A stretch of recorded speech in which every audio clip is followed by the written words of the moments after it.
made for on demand.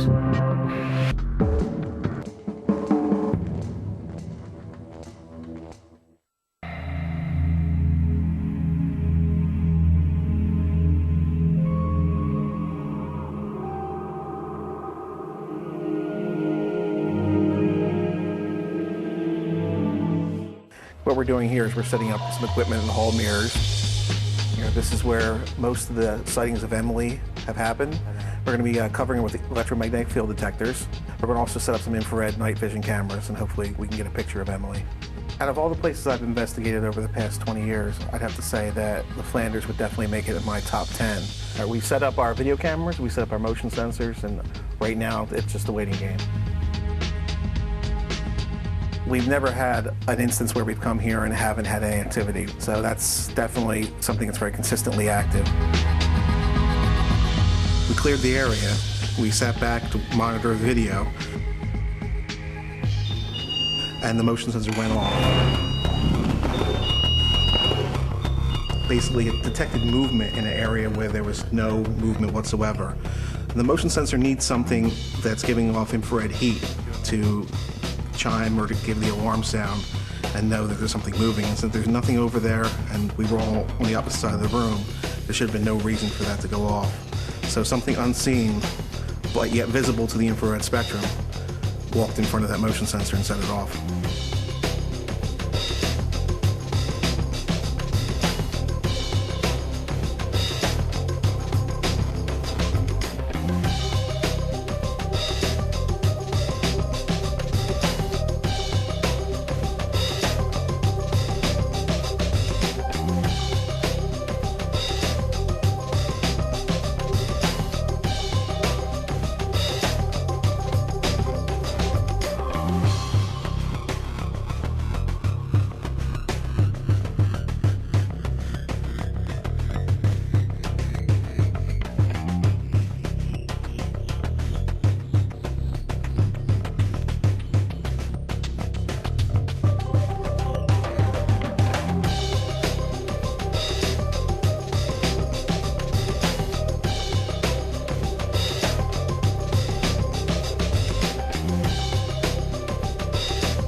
So we're going to go out there now and we're going to try to do multiple audio recording and EVP attempts, basically is what we would call them, and try to see if we can pick up any contact with her. This area right here. So if we set up like, maybe like a circle, or half of you guys sitting over there, half of us sitting over here. An EVP is electronic voice phenomenon. It is a audio clip of a voice that has been embedded on a recording medium. Quite often even a microphone isn't even necessary. Emily, are you here with us tonight? We find that we'll ask questions. When we go back and replay the audio, we find answers on there that were not heard at the time of the recording. What do you think about us being up here?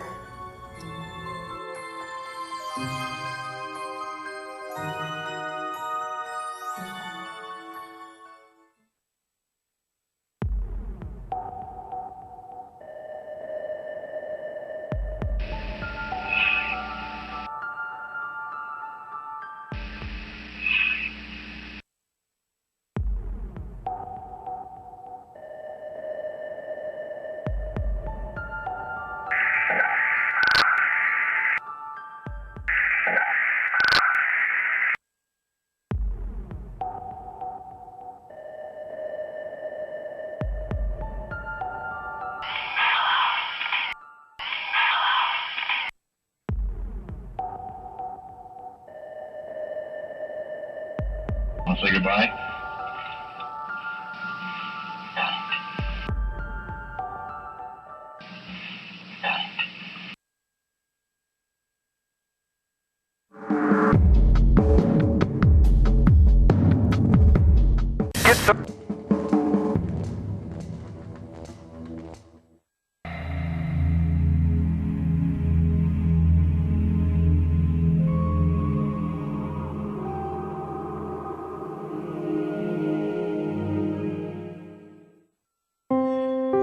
We're moving down to the area they call the catacombs, which is basically the basement.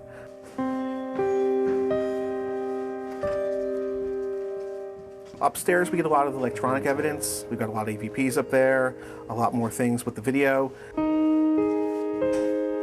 Down here, less of that, but more what we consider psychic impressions. We pick up a lot more information. Even people who don't necessarily consider themselves psychic have picked up and felt things down there that they can't explain. Over in this area is where the female speakeasy was. We had a lot of activity back here, and back in the back area there is one of the areas that we felt we made contact with Emily, and that she was actually standing right behind one of our investigators. My processes in terms of investigations tends to rely more on the psychic impressions and things like that. I take pictures and stuff like that. I never get EVPs. I rarely get positive photos. I get more of like the feelings. It's like a psychic feeling. I feel like I have trouble breathing. I feel like my throat is closed up a little bit. I feel like the air is really thick.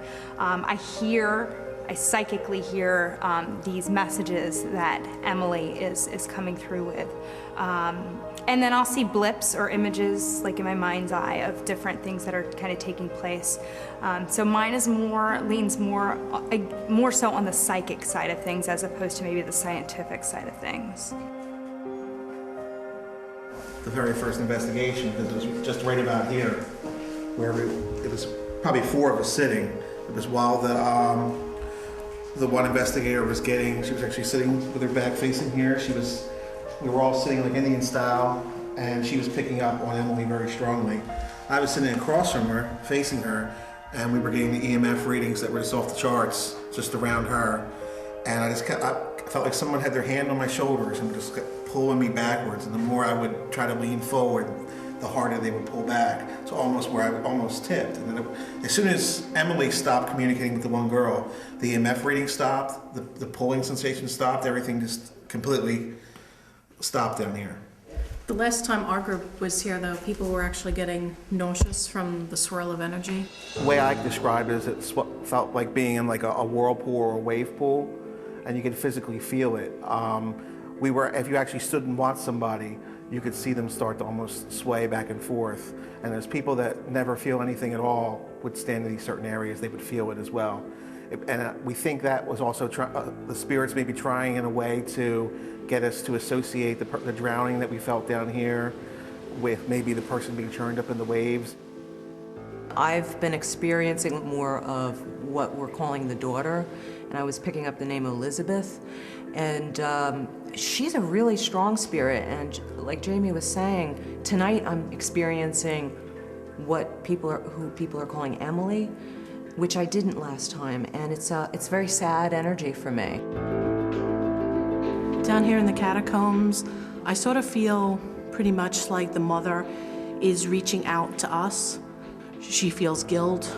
She feels like she cannot really come up really to her daughter, because I feel that at the time when her daughter drowned, that she wasn't watching her, or she felt that she wasn't watching her properly, that it was her fault that her daughter passed away. And I think that's part of the problem, that she feels really guilt-ridden. Last time we had here was someone was exiting here, and he had a few investigators in front of him, and he heard footsteps behind him. He kind of was like pushing his way to get ahead of the group there to go out the door. It's fairly common, but I guess it's a bit unnerving when you hear footsteps running up behind you and you know you're the last one out of the room.